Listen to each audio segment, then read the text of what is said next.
Educational institution থেকে শুরু করে কর্মক্ষেত্র থেকে শুরু করে প্রত্যেকটা জায়গাতে প্রত্যেকটা স্টেপে আছে বৈষম্য। এখন শুরু করার জায়গাটা আসলে খুব জরুরি। তো আমি ধরেন একটা লম্বা সময় কাজ করার এক্সপিরিয়েন্স থেকে আমার যেটা মনে হয় যে যেটা থেকে আসলে চিন্তা করা উচিত সেটা হচ্ছে আমরা না অনেক বেশি ছড়িয়ে যাই। মানে ধরেন এই যে আজকে সবাই একসাথে বসেছি, আমরা অনেকগুলো জায়গা চিন্তা করছি যে আইনুন আপা, তাই আপা, সুমি আপা, অনেকগুলো জায়গা বলতে আসলে অনেক জায়গাতে বৈষম্য আছে, কিন্তু আসলে শুরুটা করবো কোথা থেকে?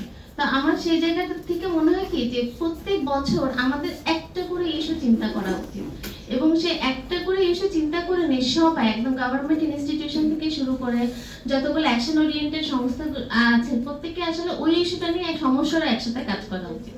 যেমন এখনকার কন্টেম্পোরারি পার্সপেক্টিভ থেকে তানিয়া আপা যেটা বললেন যে সহিংসতা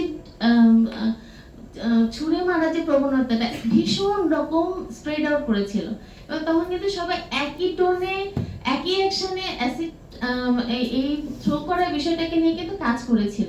এবং কন্টেম্পোরারি পার্সপেক্টিভ থেকে আমরা দেখেছি যে প্রবণতাটা হ্রাস না হলেও এখন কিন্তু একটু মাত্রাটা কমে এসেছে, কারণ সবাই একটা এজেন্ডা নিয়ে আমরা কাজ করা শুরু করেছিলাম। সো ওয়াই নট যে এবছরের যে আমাদের ইউএন ওয়ামেনের যে জায়গাটা যে অ্যাকশন, রাইট জাস্টিস অ্যাকশন, সেখানে আমরা একটা ইস্যুকে ফোকাস করি যে সবাই আমরা এই এই বছরটা আমরা এই জায়গাটা নিয়ে সবাই কাজ করব, যেভাবে হোক ধর্ষণের জায়গাটাকে আমাকে অ্যাড্রেস করতে হবে, এটার মাত্রাটা কমিয়ে আনতে হবে। আইনুন আপার সাথে আমি পুরোপুরি একমত যে আমাদের আইনের কোনো অভাব নেই। আমি আস্তে আস্তে একটু রিড আউট করছিলাম যে আপনি দেখেন মানে একদম আমি মানে লিস্টেড করে নিয়ে আসছি যে কত ধরনের আইন আছে।